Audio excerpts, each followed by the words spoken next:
Bueno, entonces vamos a continuar y vamos a ir a la última parte de corriente alterna. Ya vimos las propiedades de un circuito alimentado con una corriente alterna, analizamos el resistor, el inductor y el capacitor por separado.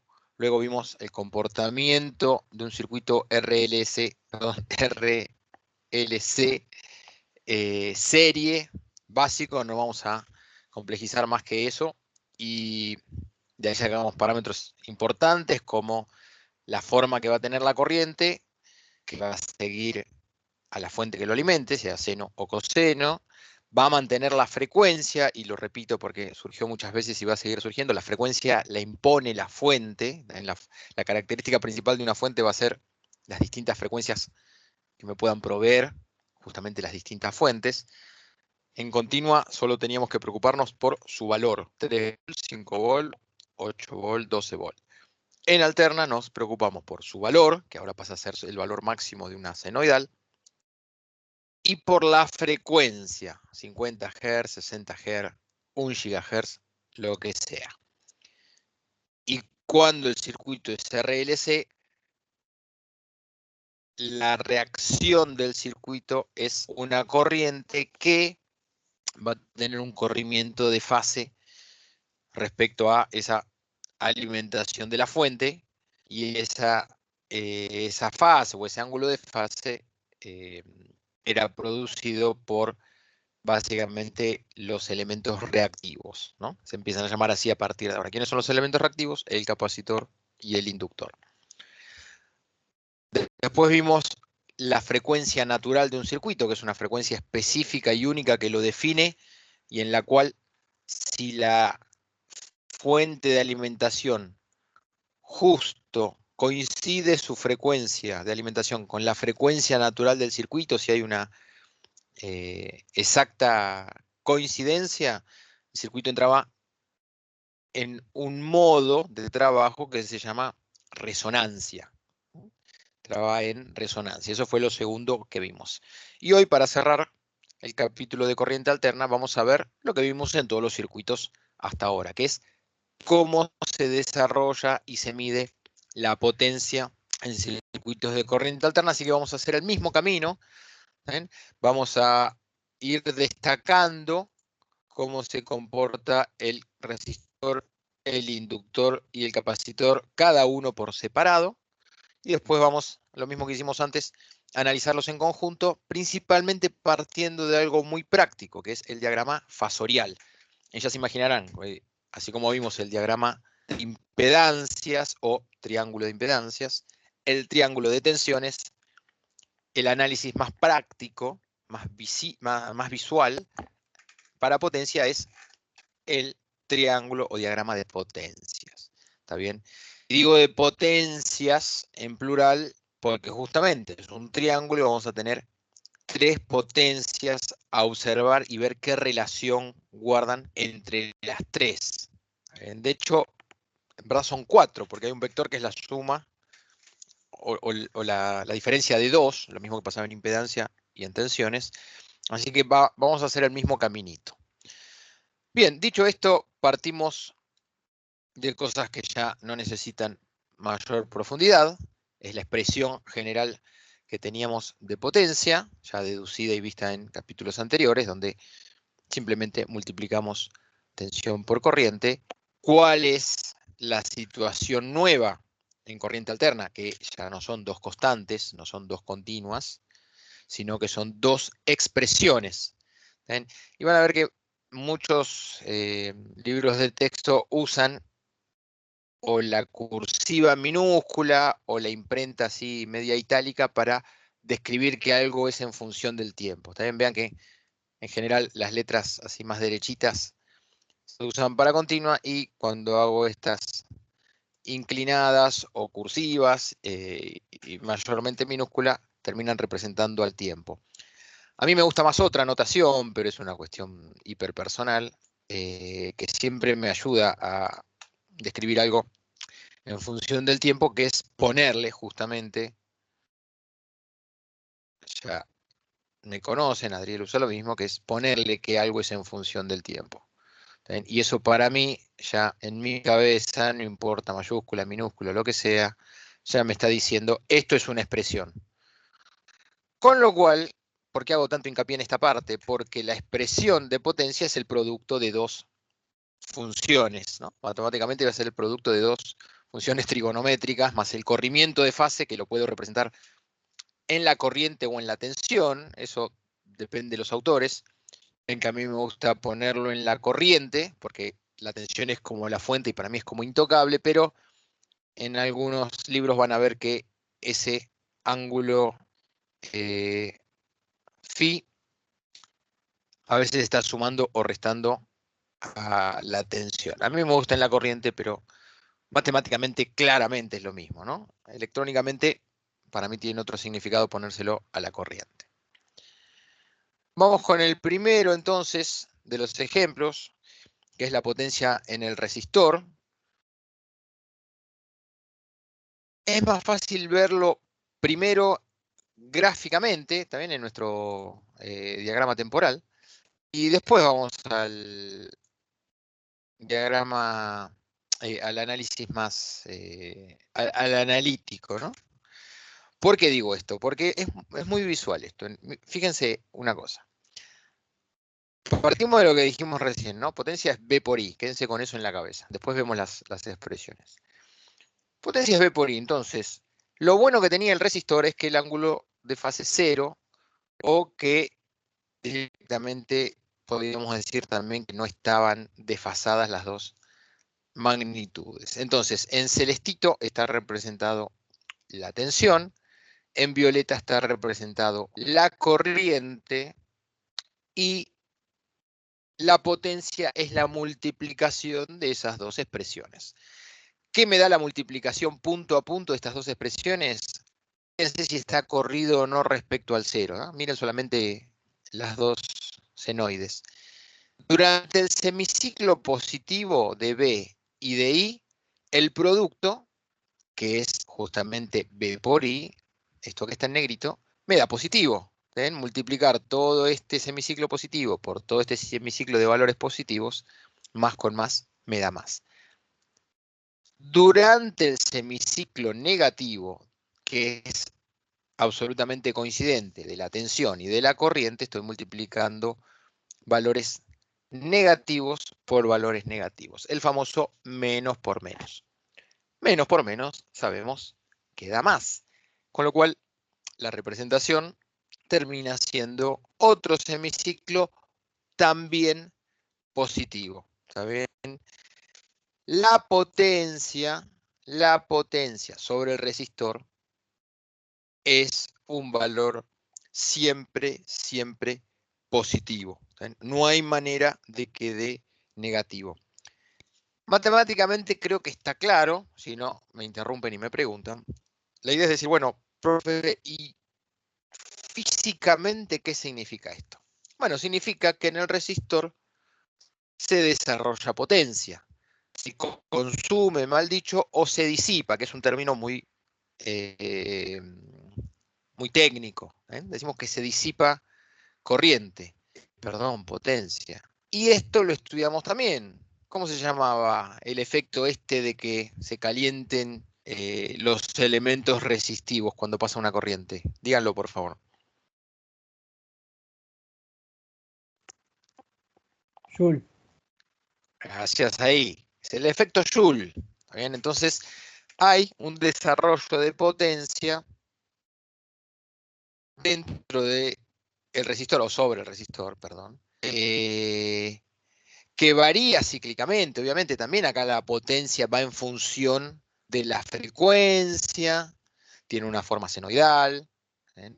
Pero lo importante es que su valor medio no es cero. ¿Se acuerdan cuando vimos valor medio? Que cuando las áreas son simétricas, que es lo que pasa en los senos y cosenos, ¿no? Respecto al eje de las X, el valor medio es cero, porque es el valor promedio de una señal que cuando le integro da cero. Bueno, el valor medio de la potencia nunca va a ser cero. ¿Está bien?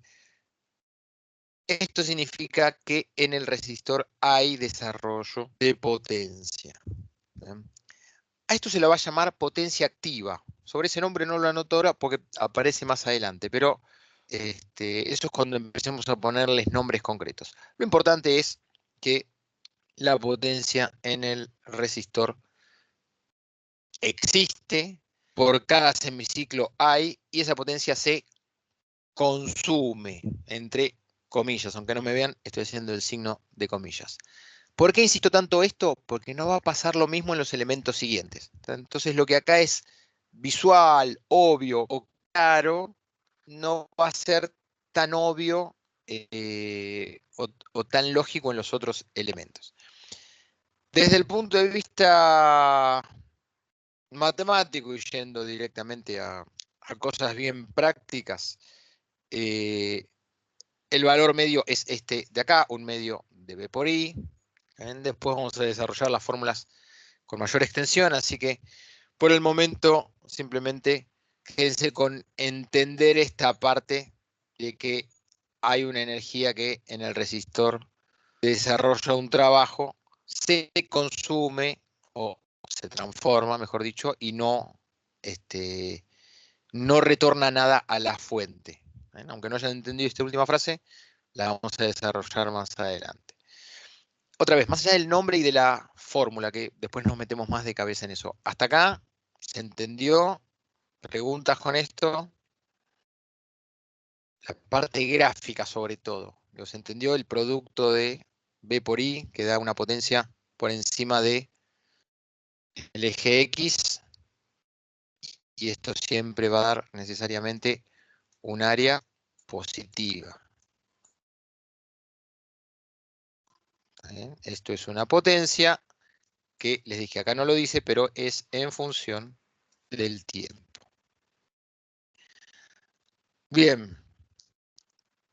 Vamos a la potencia sobre el inductor, y acá sí hay que prestar un poquito más de atención. En el inductor sabíamos que había un desfasaje de 90 grados entre tensión y corriente, así que presten mucha atención. El dibujito celeste es la tensión de la fuente, la onda violeta, voy a agrandar un poquito más, a ver si ayuda. La violeta es la corriente, y tenemos que hacer lo mismo que antes, lo mismo que siempre, lo mismo que sabemos. B por I, eso no pasa, eso no cambia. Ahora, fíjense lo que va a ocurrir. La potencia es lo que está en negro. Dice, ¿por qué, profe, llega a eso? Vamos a ponerle un color que me permita hacer este análisis. Yo ahora tengo que analizar, vuelvo, la multiplicación de la onda celeste por la onda violeta. Fíjense, tomo este primer cuarto, esperen que lo voy a hacer más finito, y con mi otro elemento, a ver si ayuda.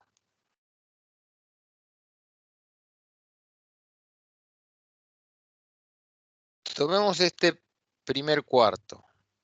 ¿Qué ocurre? ¿Por qué tomo hasta acá? Porque entre este punto y este punto, la tensión son todos un juego de valores positivos. Lo llegan a ver desde acá, esto es un valor positivo. La corriente también son todos valores positivos, pero como acá hay un quiebre de valores positivos hacia negativos de la tensión, hago mi primer análisis acá. ¿Y qué va a pasar? Bueno, multiplico todos valores positivos de tensión por todos valores positivos de corriente, me dan todos valores positivos de potencia, que básicamente es esta senoidal que quedó acá. El famoso más con más me da más. Ahora tomo otro tramo, que es este de acá.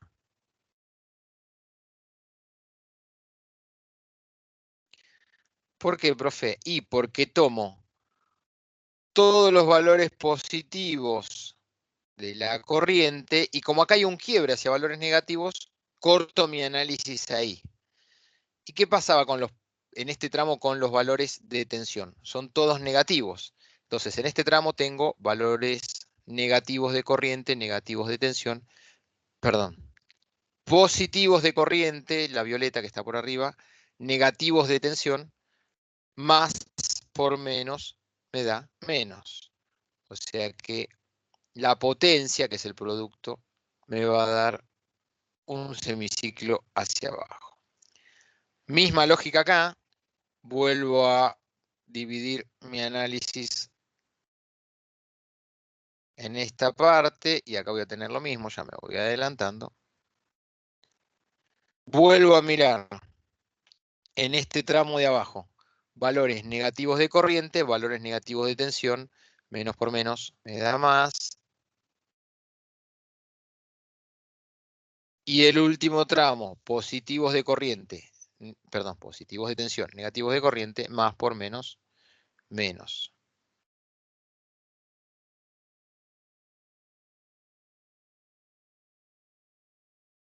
De ahí entonces, voy a borrar estas líneas. De ahí entonces que la potencia en función del tiempo me queda directamente también una senoidal, pero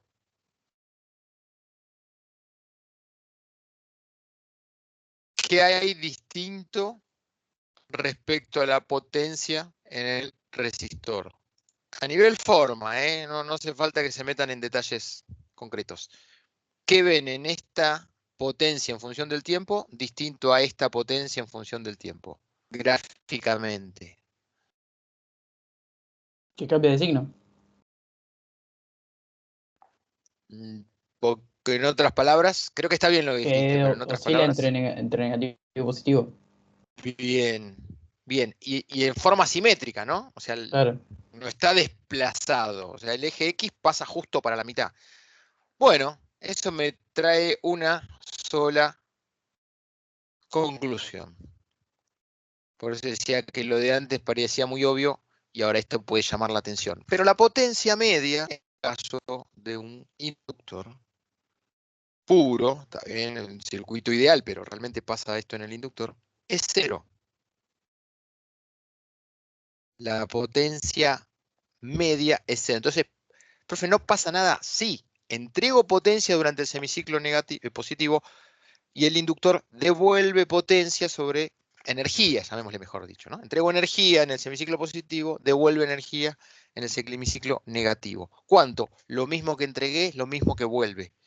Inductor ideal, acumula energía en forma de campo eléctrico durante un semiciclo cuando invierte el sentido de la corriente, que es lo que hace la alterna por cada semiciclo, invierte entonces también su forma de trabajo y devuelve energía hacia la fuente. Entonces, toma y devuelve, idealmente la misma cantidad, sí. Y entonces no desarrolla energía. En un circuito ideal pasaba eso, ¿se acuerdan el LC? Una energía que iba y venía del capacitor al inductor e idealmente nunca se consumía, entre comillas, nunca se extinguía, no había efecto Joule. Bueno, acá es lo mismo, la misma cantidad que recibí durante el semiciclo negativo de la onda, la devuelvo. Con lo cual, y se ve matemáticamente, y lo explicamos ahí recién el por qué, la potencia media es igual a cero. La potencia media, o sea, no es que no pasa nada, la neta queda directamente igual a cero. A esta potencia en el inductor le vamos a llamar potencia reactiva inductiva. Potencia reactiva inductiva, no lo voy a escribir para hacerlo rápido y después me parece que aparece. Y es una característica que trae por lo menos algunas advertencias a nivel diseño. Porque poner un inductor en alterna me hace, me genera esta situación. Todo lo que dijimos está acá, déjenme ver. Cuando la potencia es positiva, la energía suministra para establecer el campo magnético del inductor. Cuando es negativa, el campo desaparece, el inductor devuelve la energía a la fuente. Perfecto. La transferencia neta. Acuérdense que la palabra neta también siempre significa la total o como le quieran llamar. Es igual a cero. Misma situación, y ya no voy a ir a tantos detalles, porque se hace el análisis exactamente de la misma forma. Lo mismo nos va a pasar con el capacitor. Al estar desfasados 90 grados, hacemos el mismo análisis, dividimos a mi ciclo de tensión de corriente en 4 partes, analizamos más por más, más por menos, menos por menos, más, y básicamente la potencia también en el capacitor termina siendo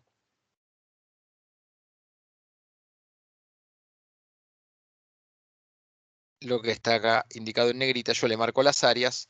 Estas áreas representan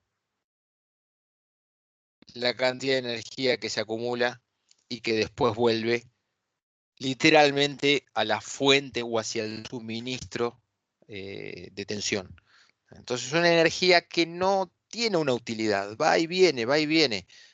Me sirve para formar los campos eléctricos y magnéticos en los elementos, pero no tiene la utilidad que va a tener. Entonces, ya imaginarán, y si no, les voy dejando esa idea, ya imaginarán que al no ser una energía tan útil, una potencia tan útil, voy a buscar que no sea tan grande, ¿bien? Porque sería un gasto inútil de energía. ¿Bien?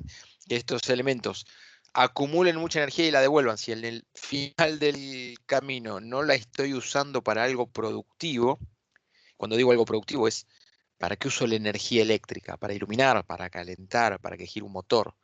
Si eso no ocurre, y voy a tratar de que la potencia en el inductor y en el capacitor sea la mínima posible. ¿Está bien? Ahora vamos a ir a las fórmulas, pero hasta acá esta primera idea se va entendiendo. ¿Hay preguntas? ¿Hay comentarios?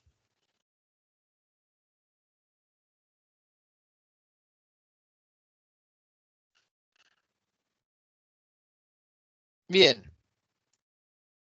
¿Cómo es nuestro análisis? Igual que como hicimos con los elementos en forma independiente para corrientes y tensiones. Superponemos los 3 efectos. ¿Está bien? Cuando tengamos un circuito RLC, directamente ya como el que conocemos, superponemos los 3 efectos. ¿Qué significan los 3 efectos? Y la corriente y la tensión ya no desplazadas 90 grados o mi ángulo de fase 0 o 90. Acá mi ángulo de fase, si yo tomo los dos picos negativos, mi ángulo de fase es este, ¿no? Acá mi ángulo de fase claramente no es ni 0 ni 90. No sé cuánto será, pero no es ni 0 ni 90. ¿Ven? Es mayor a 0, pero menor a 90.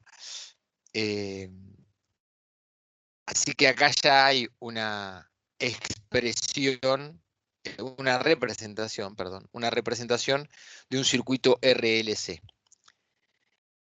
Vamos a hacer lo mismo que recién. ¿Qué es lo mismo que recién? Y B por I. Lo que pasa es que ahora B por I no están tan corridas a 90 grados como el inductor y el capacitor, ni en fase como el resistor. Ahora tengo un B por I y un poquito más complicado.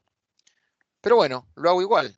Tomo la misma mecánica, que es ver en qué de los 4, cómo separo esto en 4 tramos donde haya coincidencia durante ese periodo, durante ese intervalo de valores o todos positivos o todos negativos hasta algún quiebre. Entonces veo, primer quiebre, lo voy a hacer en otro color, o mejor dicho, borro esto primero y mantengo los colores.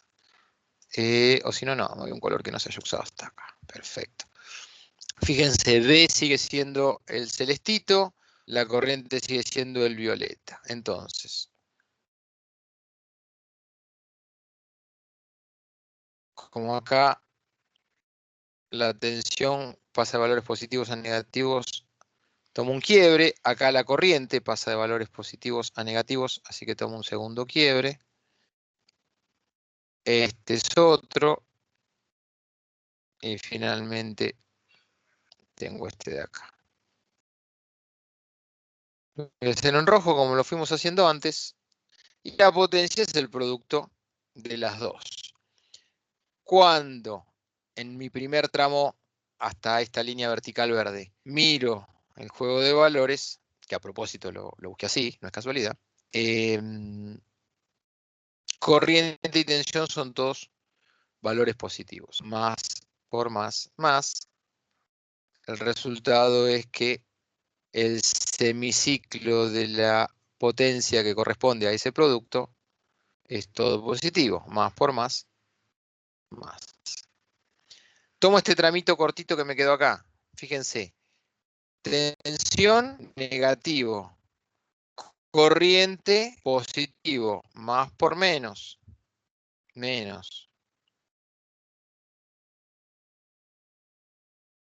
Acá me queda el producto de menos por menos. Más. Y acá me queda el producto de más por menos. Menos. Lo que está rayado ahora sí es mi potencia del circuito.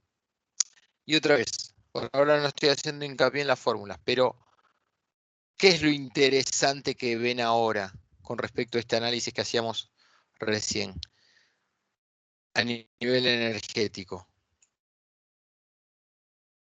Parezco un profesor de yoga, pero a nivel energético, ¿qué ven ahora?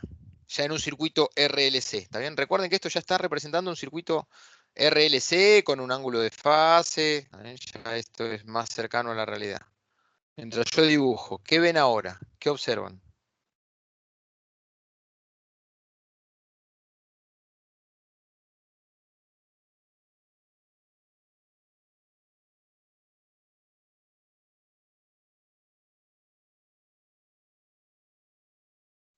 Profe, como que el semiciclo negativo se achicó y el semiciclo positivo se agrandó, digamos, ¿no?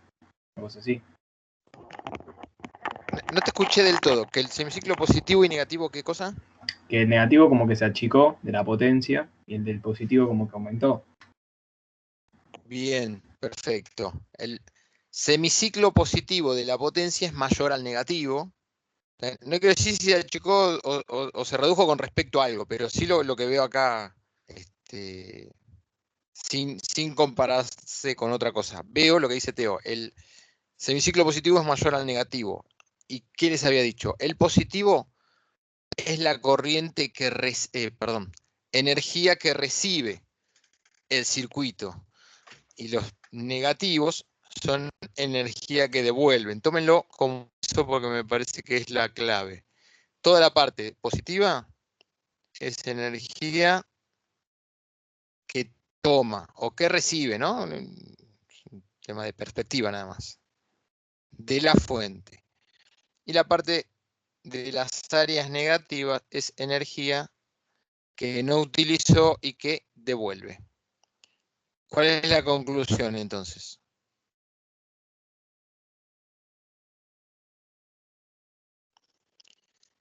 Que toma más de lo que devuelve. Es decir, consume una parte y otra parte la retorna a la fuente.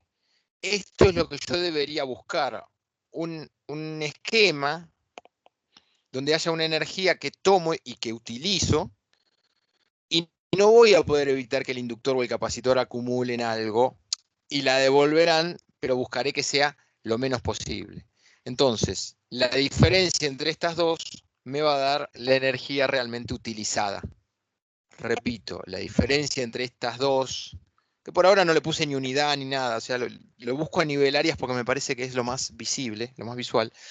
La diferencia entre estas dos áreas de la función que describe el comportamiento de la potencia en función del tiempo es lo que toma menos lo que devuelve, me da lo que realmente utilicé. ¿Bien? ¿Qué debería buscar yo? Y debería buscar que esta sea la mayor posible, esta sea la menor posible. ¿Bien? Para no malgastar energía, porque esta no produce nada, no la uso para nada productivo. ¿Está bien? ¿Cómo logro eso? Trabajando sobre el diseño de mi circuito, lo vamos a ver, y buscando que las partes reactivas, inductivas y capacitivas, influyan lo menos posible, tengan el menor peso posible. ¿Está bien? Ahora vamos a poner nombres y fórmulas. ¿Preguntas hasta acá?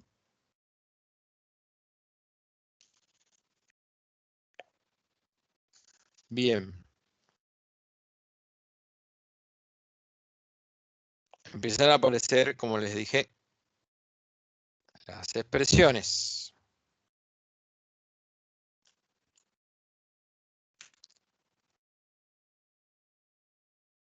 Vamos a hacer el análisis más que rápido, porque la verdad que no vamos a tomar deducciones, pero esto es ingeniería y las cosas no caen de un paracaídas, o tratamos de que así no lo sea. La potencia es el producto de corriente por tensión. Guarda que acá le llama delta B, antes le llamaba B, así que no se confundan. La expresión de la corriente la reemplaza por su expresión completa, por la expresión de la tensión la reemplaza por su expresión completa. Y de acá en adelante no es más ni menos que un poquito de trigonometría, ¿está bien? Junto las dos constantes, I máxima por delta B máxima, y agrupo por otro lado seno omega t por el seno de omega t menos el ángulo de fase, que acá sí está puesto en la corriente como me gusta a mí. Esto puede ser más o menos, está claro, ¿no? O sea, si el circuito es mayormente inductivo o mayormente capacitivo. Uso creo que se llamaban identidades estas cosas también, una igualdad de estas matemáticas que aprendimos en otras materias. Meto ahí, reemplazo un poquito, no vamos a hacer mucho más que esto, simplemente les quería mostrar que esto no cae del aire. Y la expresión final a la que nos lleva, que ya había aparecido antes, es 1/2 de I máxima por B máxima. A mí ese delta a veces no me gusta del todo, me parece que confunde. Me gusta más verlo así. Capricho mío, ¿eh? Obviamente dice lo mismo. 1/2 de I máxima por B máxima, que eran ¿qué cosa? Los valores máximos de las dos senoidales, ¿ven? Por el coseno de phi, o sea, phi tiene un peso específico y ahora en potencia va a cobrar mayor valor cuando saco el coseno de phi. ¿Ven? Esto quizás algunos ya lo vieron, este término es clave.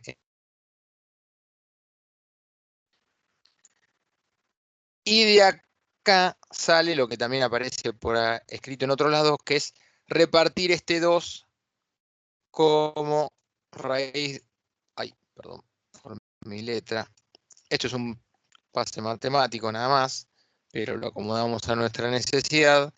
2 se puede escribir como raíz de 2 por raíz de 2. O sea, raíz de 2 al cuadrado, lo que da básicamente 2. No me voy a detener mucho en eso.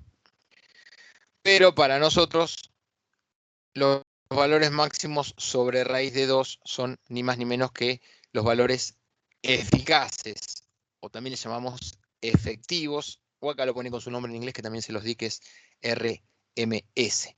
Así que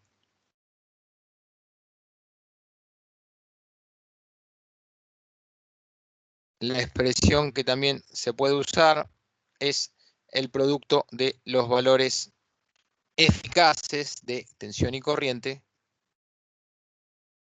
por el coseno de phi. Potencia media entregada por el generador. Esta va a ser, y ya le vamos poniendo nombre, creo que más abajo aparecía.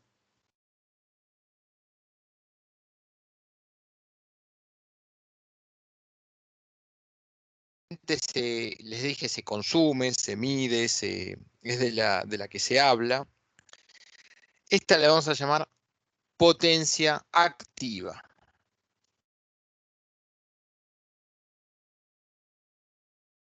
Y es la que está relacionada al resistor. Potencia activa. Expresar las dos formas, una igualdad, ¿sí? Así que van a ver, aparece como un medio de los valores máximos por el coseno de phi. Los valores eficaces, que es repartir por el coseno de phi, se le llama potencia activa, y al término coseno de phi y vamos dándole esa preponderancia que necesitamos darle.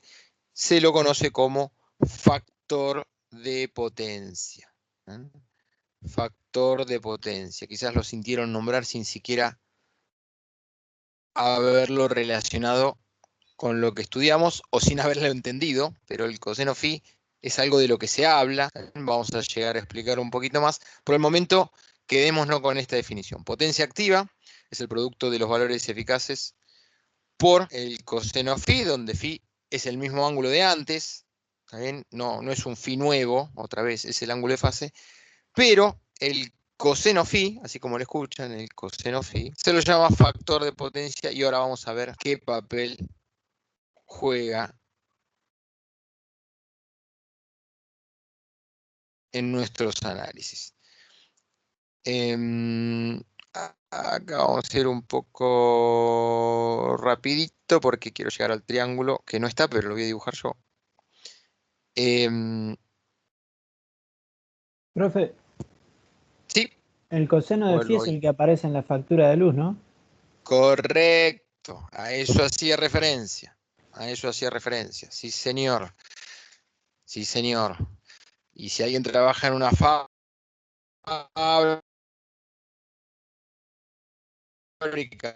o su familia tiene o visitó, está muy bien lo que dijiste. Otra forma de expresar la potencia, y esto sale de las equivalencias que ya vimos antes, ¿está bien? Yo se lo digo para que otra vez, siempre aclaro cuando es un tema nuevo o cuando es un tema conocido. Recuerden que potencia, ¿qué era? Por I, pero si por ley de Ohm reemplazo o la corriente, tengo dos formas más de escribirlo. I cuadrado por R o B cuadrado sobre R. Tanto como usar los reemplazos de la ley de Ohm. Así que I eficaz por B eficaz por coseno de phi también puede reemplazarse como I eficaz por R. Es exactamente lo mismo que habíamos visto antes. Yo para no detenernos mucho ahí y no entrar en algunos detalles que nos van a hacer perder de lo que queremos. Lo mismo que esto que es bastante tedioso.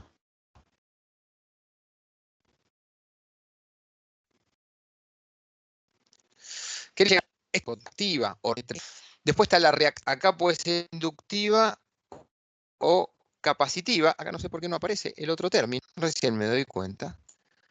En verdad sospecho que mayormente es inductiva, pero en excepciones puede ser capacitiva.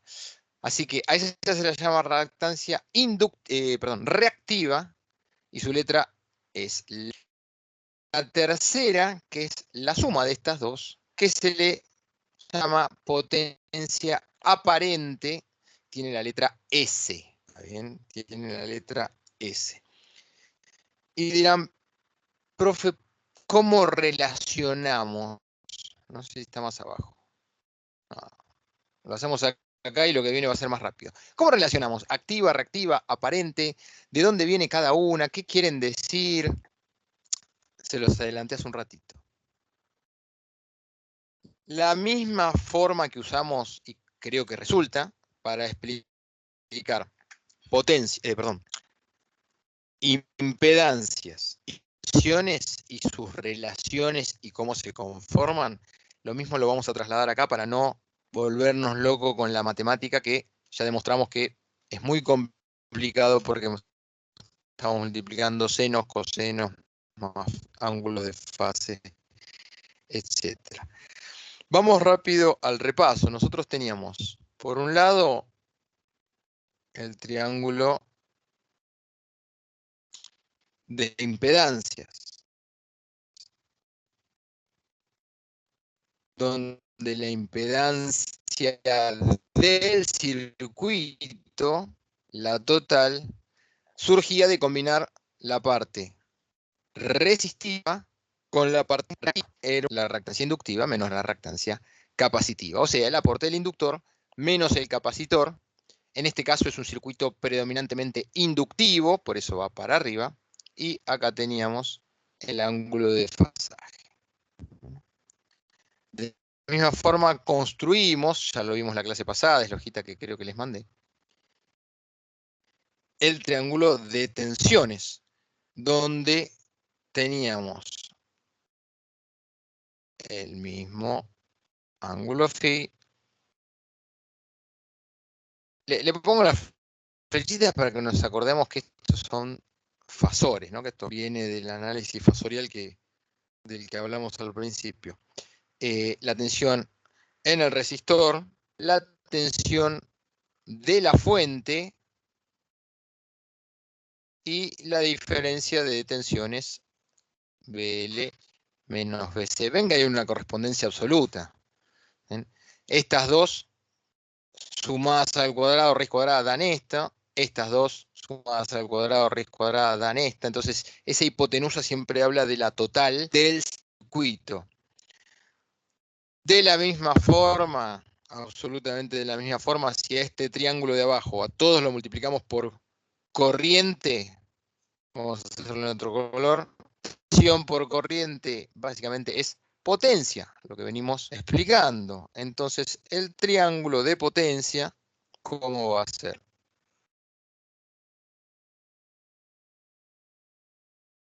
Igual, profe, donde abajo va a estar la potencia relacionada al resistor y a la tensión en el resistor. Básicamente, esta le llamamos potencia activa. Le vamos a poner el nombre P, como dice ahí arriba. A la potencia reactiva, que puede ser inductiva o capacitiva, le vamos a poner la letra Q. Está relacionada a los dos elementos reactivos.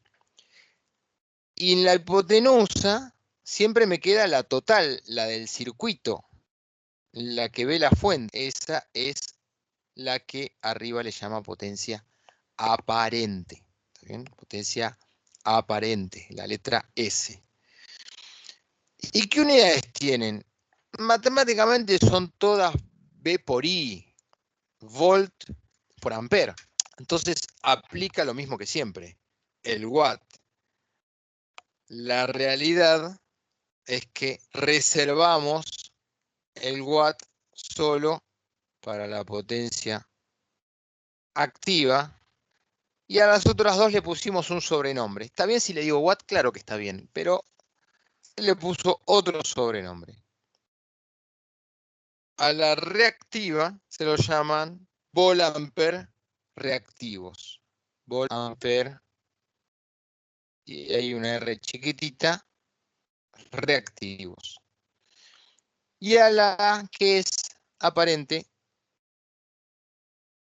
volt-ampere. Así que si escucharon eso y se habrán dicho, ¿por qué volt-ampere no es watt? Y porque watt se lo reserva para esta potencia de acá.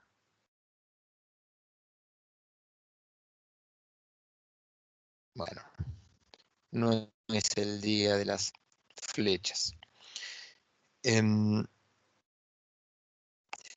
Nos quedan las expresiones. No sé si vienen más abajo, pero me parece que es el mejor momento. Sí, vamos a darlo acá porque después abajo agrega alguna palabrita, pero mejor forma que el triángulo para ver esto, porque Pitágoras fue un capo.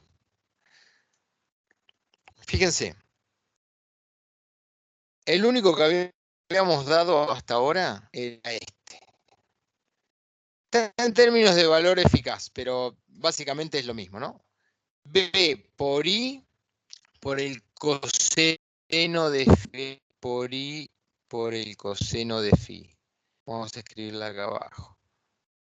Esto es B eficaz, ¿no? Por I por el coseno de phi. Ah, Claro, es el adyacente. Entonces, esto es el adyacente, es el coseno del ángulo por la hipotenusa. Entonces, profe, ya lo tengo. Si esto es la hipotenusa, esto es B por I. Perfecto. ¿Y el cateto opuesto? Díganmelo ustedes. ¿Cómo será? Hipotenusa por... Seno. Bien, antes que se levante Pitágoras y nos ahorque a todos. Perfecto. Por el seno. Y me parece que es la forma más visual. Lo que viene ahora es rapidísimo, pero esta es la forma más visual. Porque parte de los otros dos triángulos. Entonces, con un triángulo yo sé las tensiones, las impedancias, las potencias, si es inductivo, si es capacitivo, y lo que viene ahora, que es, no me gusta que sea tan inductivo, porque esa potencia reactiva, me acaba de decir el profe, que no sirve para nada, y que tenía que ser lo menos chiquita posible para que se aproxime a este dibujo donde esa energía que devuelvo, que pido pero no uso, sea la menor posible. Entonces, este triángulo es mágico, porque me deja visualizar claramente por dónde tengo que empezar mi análisis y después mis acciones. Pero me adelanté un poco, voy a frenar acá. Preguntas, aportes, comentarios.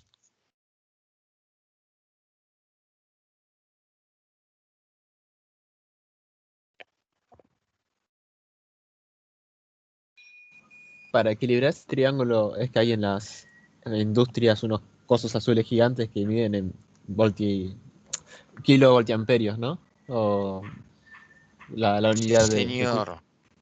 Sí, señor. Se llaman bancos capacitivos. Sí, señor. En eso quería que piensen. En eso quería que piensen. Porque acá también tiene una aplicación bien concreta. Bueno, vamos a dar las otras expresiones que también ya habíamos empezado a dar. ¿Vieron esta de acá? Bueno, vamos a escribirlas para todos.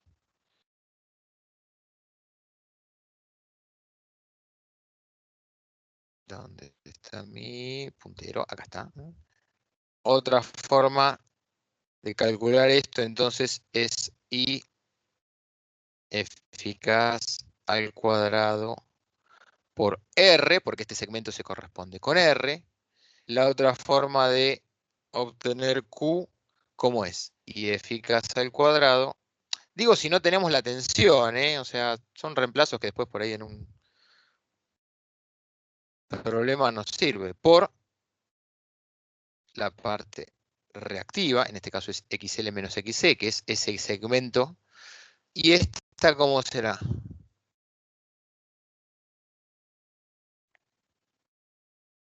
Y eficaz al cuadrado por quién? Miren el triángulo de impedancias.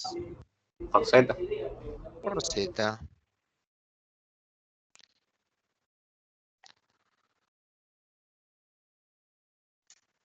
¿Ven? Y ahí nos quedó bien parejito. Lo que viene ahora serán algunas que otras explicaciones y ahora vamos a la corrección del coseno phi.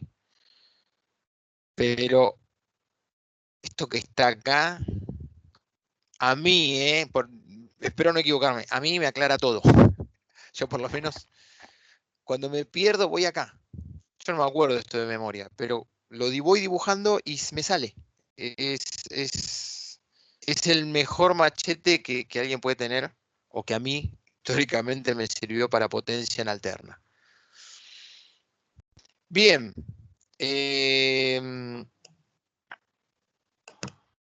Acá dice algo que ya dijimos.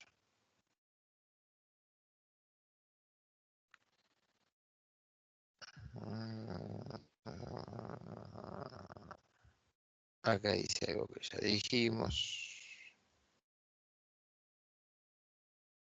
Acá dice algo que ya dijimos. Impecable. Esto ya lo dibujé. Y ahora vamos a la corrección. Acá hay algo interesante, que es el coseno phi en función de las potencias. Perfecto, vamos a agregarlo, así esta hojita de resumen les queda bien práctico. Perdón. ¿Alguna pregunta?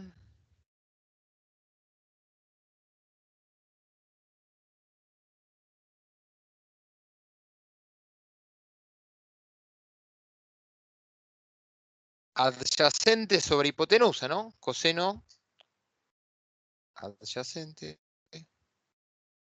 potencia activa sobre hipotenusa.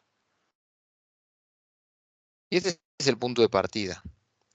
Coseno phi me indica la relación que hay entre estas dos potencias. Me indica la relación que hay entre estas dos potencias. Ahora lo desarrollamos abajo. Acá se ve, a nivel gráfico, digo, para que no digan de dónde salió P por S. Acá. Adyacente sobre hipotenusa. Bueno, vamos a desarrollarlo abajo. Con eso vamos a cerrar esta parte.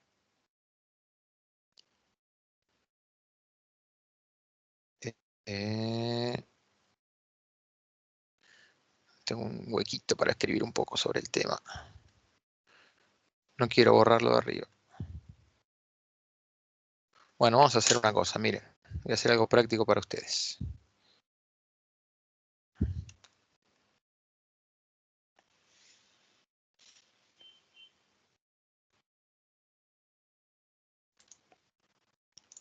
Quiero hacer una captura de pantalla.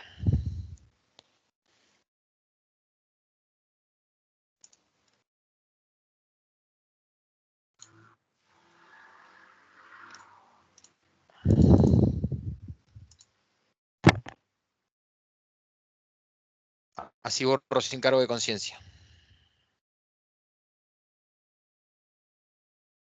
Ahí la puse en el chat, ¿eh?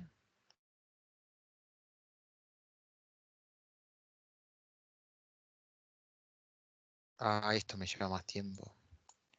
No hay una forma de... No se puede aumentar el tamaño de la goma esta. Bueno, cuando editan el video adelantan esta parte, o lo cortan.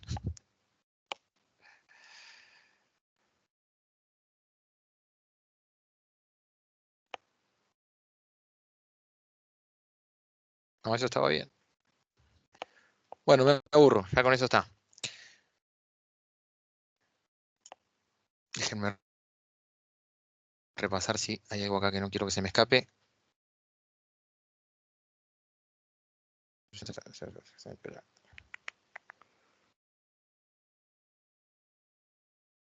Bien, todo lo que viene ahora.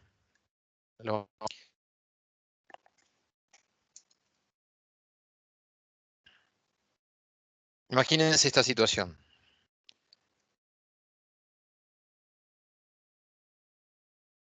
Tengo los postes de luz y tengo una fábrica. Una fábrica, una industria, lo que sea, ¿no? Vienen los cables.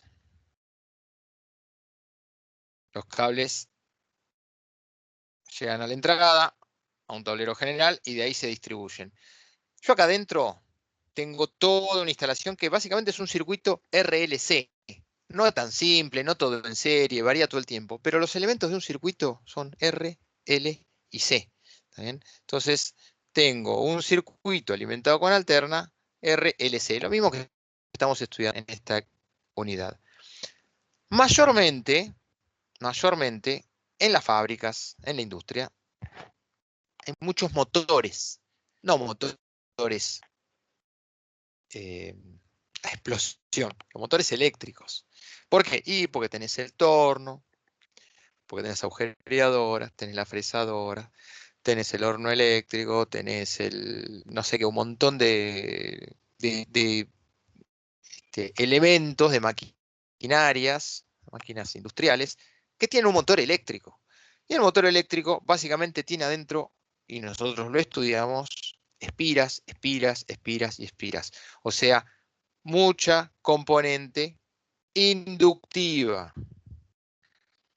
en menor medida capacitiva y en menor medida resistiva. Pero básicamente el circuito de mi fábrica es básicamente inductivo. ¿Qué significa esto, profe? Y significa que su triángulo de potencia es más bien así. Perdón. Es más bien así.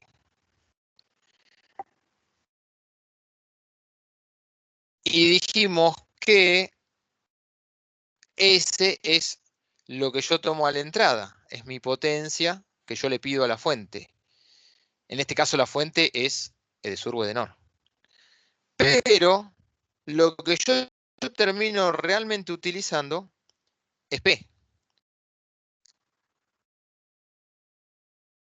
Y Q no la utilizo.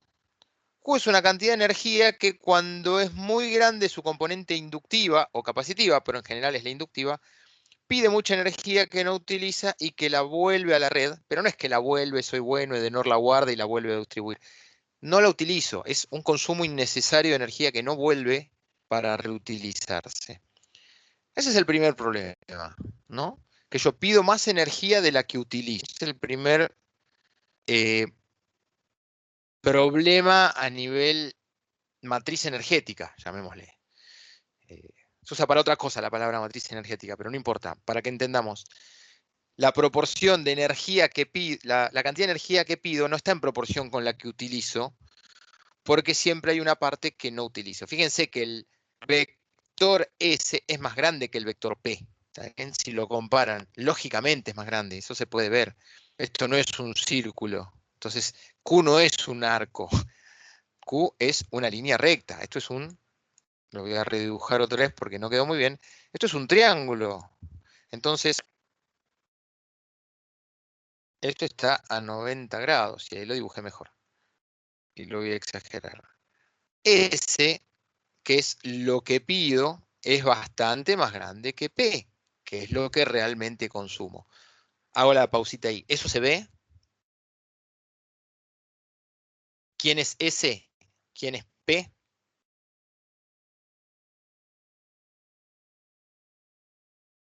Ese es lo que me entrega mi distribuidor. Lo que yo le pido por el circuito que tengo, o sea, lo que termina demandando mi circuito. Sin embargo, de eso que pedí, solo usé P. Entonces, yo pedí S, pero usé solamente P. Toda esta parte no la usé. Y es más, esto está bastante más exagerado. Yo pedí S, pero usé P. Entonces, hay mucho que pedí innecesariamente. Cuando dicen, profe, ¿cómo es que pedí? No, lo demandó mi circuito, nada. Empecé a encender las máquinas, los motores, a trabajar. Puse todos los equipos, la máquina de coser, qué sé yo, tengo un taller de costura, tengo 200 máquinas trabajando. Entonces, el circuito que ve Edenor es muy inductivo. Entonces, necesariamente ocurre esto. ¿Por qué? Porque XL es muy mayor a XC. ¿Ven? Otra vez, por eso quería que tengan presente el de impedancia. Cuando XL es mucho mayor que XC, el triángulo es este de acá. ¿Preguntas hasta acá? No escucho preguntas. ¿O están absolutamente atentos y atentas, interesados? O sea, se desconectaron hace rato. Espero que sea lo primero. Entonces, el primer problema es ese. Pido más energía, o sea, mi circuito, y otra vez, por circuito es toda la instalación, toda la fábrica. Pido más energía de la que utilizo. El segundo problema ya es económico para el Estado y para las empresas. ¿Alguien lo sabe por qué es un problema económico lo que ocurre? ¿Por qué esto también termina produciendo un problema económico y un perjuicio para las empresas? ¿Puede ser Se los voy a porque se decir. desperdicia más de lo que se usa? Sí. Es como que no se aprovecha al máximo la energía en los inductores. Perdón, Sí. en la potencia reactiva. Lo que dijiste está bien, no termina de contestar mi pregunta, que está apuntado a otra cosa, a lo económico. Y se puede ver más clarito con lo que estoy por decir y lo pueden ver en las facturas de sus casas, ya que lo nombraste hace un rato. Si Edenor o Edesur me cobraran por mi potencia aparente, es un mal uso de la energía, pero pagué todo lo que pedí. Pedí 10, pagué 10. No importa. El problema es que me cobran por consumir como potencia activa. Y ahora sí se convierte en un problema económico y un prejuicio para las empresas. ¿Por qué? Pues yo estoy pagando menos de lo que le costó a la empresa la cantidad de energía. Pedí 100, la empresa me dio 100, usé, Disculpe, voy a profe, se le exagerar, cortó todo 40. después de que dijo estoy pagando menos lo que le pedía a la empresa. A partir de ahí se empezó a cortar. Disculpe. Gracias por avisar. Se recuperó, sigue medio cortado, déjenme ver la conexión. Estoy conectado a la red correcta en mi casa. ¿Se sigue cortando? ¿Se escucha fluido? Por ¿Se me momentos. escucha bien? Por Se momentos. escucha bien, Hay pero por Por momentos que momentos hace se, un poco se de le traba. interferencia. Cuando está hablando de corrido, se le traba. Déjenme ver. Vamos a hacer un intento. Me voy a conectar a otra red. A ver.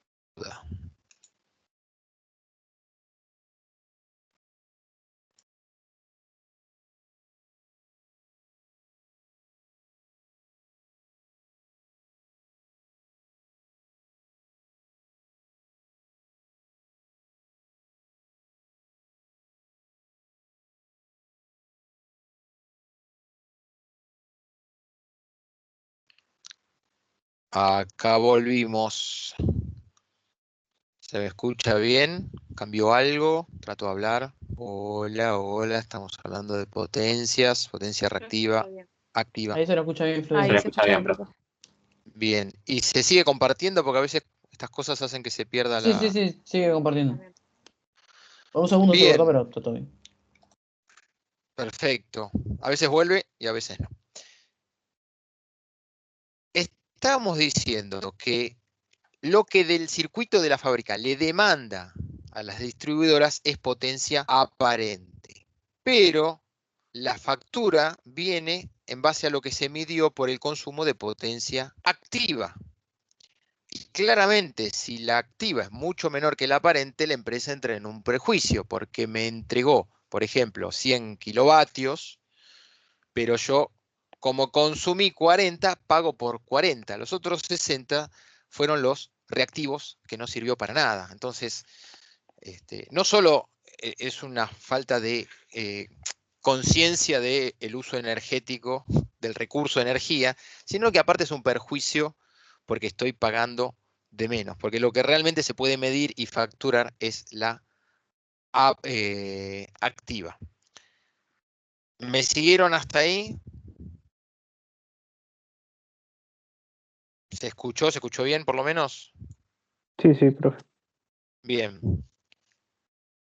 ¿Cuál es la solución para que corrijamos este problema? ¿Qué proponen? Lo nombramos hace un rato, pero para que participen y comenten. ¿Cómo se soluciona esto? Ya dijimos el origen. ¿Cuál debería ser la solución?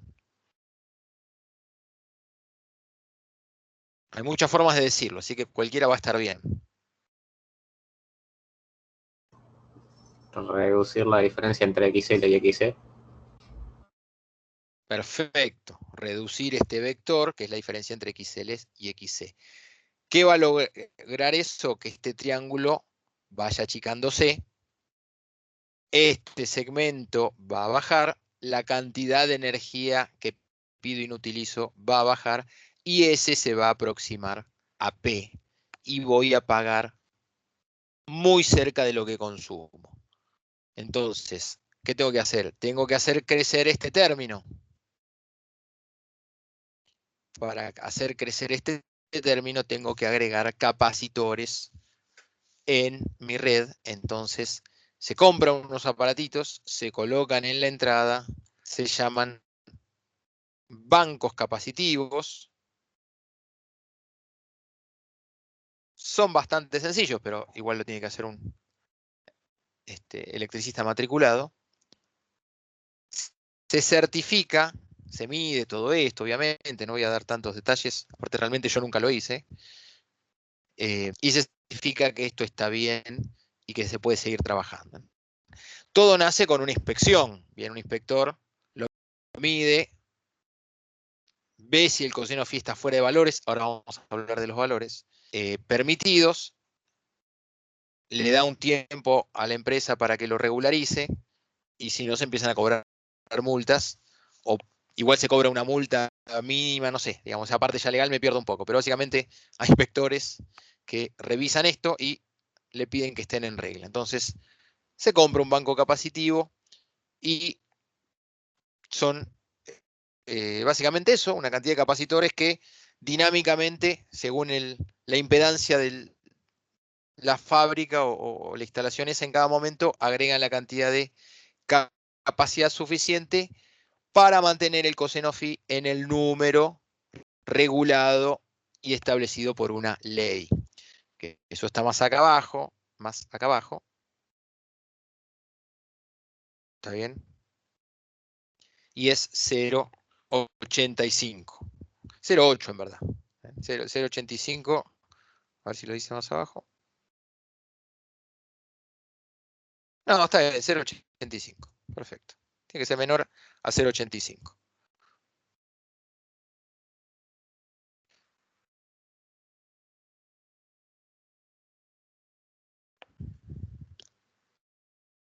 Entonces, ese coseno phi por ley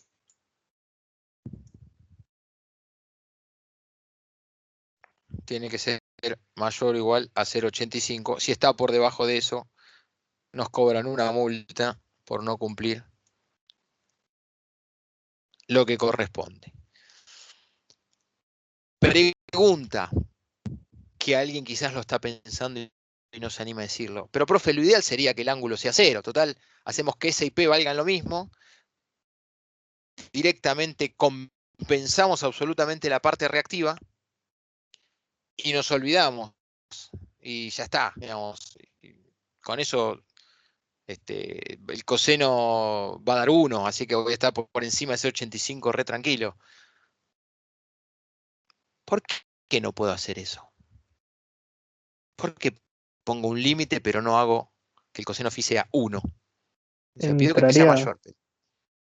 Entraría en resonancia, ¿no? Excelente. Entraría en resonancia. Si yo digo XL igual a XC, el circuito es resistivo puro. La Z y la R van a ser exactamente iguales. Y sí, toda la potencia va a ser igual. Pero ¿qué va a pasar? Bueno, todo lo que dijimos en la clase pasada. Entonces no puede llegar a ese límite. No puede ser el ángulo 0. El ángulo puede ser lo más bajo posible, pero nunca 0. Así que hasta ahí tenemos el ejemplo práctico de dónde se utiliza esto. Tenemos las fórmulas, se las di ahí, se las mandé para que les quede bien, bien prolijito y no tengan que buscarlo. Y la explicación de por qué entonces, creo que Leandro lo decía, hay unas cajitas azules a la entrada de algunas fábricas. Vamos a escribir acá a ver qué sale. Banco capacitivo. De mientras les voy comentando, todo esto lo pueden ver en la factura, como decía, de norte, de sur, en las casas también. Se mide esto, lo que pasa es que es menos probable que en una casa esté desviado el coseno phi. De todas maneras, véanlo, lean ahí lo que dice el proveedor respecto a eso. Estas son las cajitas azules que decías, Leandro. Busqué unas azules cualquiera, ¿eh? A ver si son esas. O Sí, parecidas. sí, parecidas, pero mucho más grandes. Había visto en Mercado Central Ah, con bien. un montón Claro. de esas juntas y un cartel de no pasar. Está muy bien. Ojo que esto es grande, ¿eh? Vos mirá, este es el tamaño de la llave y estos son unos señores cajones. Pero si viste más grande, seguramente habrá. Seguramente habrá. ¿Qué trabajás ahí? No, pero acompaño a veces a mi viejo cuando tiene que hacer algunas compras y, Bien. y aprovecho y miro algunas cosas así de electricidad. Más que nada porque me llamaba la atención el tamaño de esas cajas azules. Y muy probablemente lo sea. No te lo puedo confirmar, pero pero sí, sí, sí, sí, sí. No sé, buscando alguno en especial que por ahí tenga más detalles, pero bueno, creo que la idea se entendió. Te preguntaba porque viví 17 años a 2 cuadras del Mercado Central y te imaginarás que conozco mucho de esa zona. Capacitivo. Así que ya saben de dónde soy. Preguntas, comentarios. Adri, ¿querés agregar algo de esto? ¿Querés amenazar al curso de que cumplan el coseno phi o les pones multa?